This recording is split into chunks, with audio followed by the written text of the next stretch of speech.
They don't jump into conversations. They don't panic when a room goes quiet. And when there's nothing important to say, they simply don't say anything. To the outside world, this can look strange. People assume silence means awkwardness or shyness or boredom. But most of the time, none of that is true. For many people, silence isn't a lack of connection. It's a different form of connection. People who prefer silence usually experience the world very deeply. Their mind doesn't run on background noise, it runs on meaning.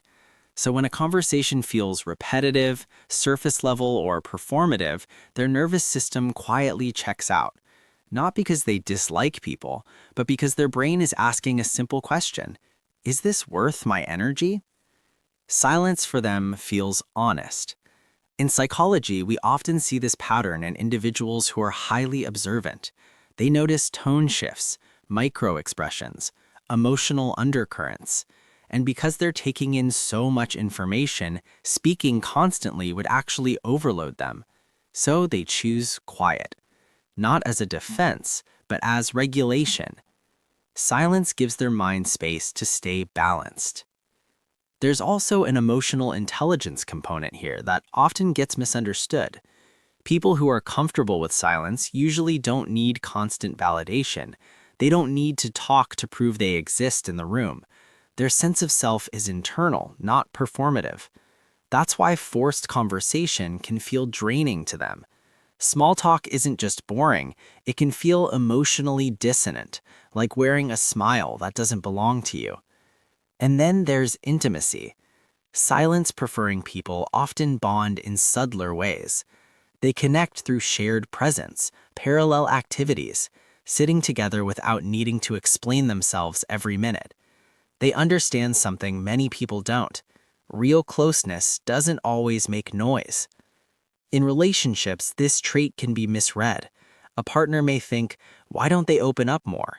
When in reality, the person is opening up by staying, by listening, by not rushing to speak over feelings that need time to form. Silence for them is how thoughts finish developing. There's also often a history behind this preference. Some grew up in environments where speaking too much meant being misunderstood. Others learned early that words lose value when they're overused, so they became selective. They speak when it matters, and when it doesn't, they rest in quiet. If you're someone who prefers silence, understand this. You're not antisocial. You're not broken. You're not emotionally unavailable. Your mind just works on a different frequency. And if you're someone who feels uneasy around quiet people, this is important to remember.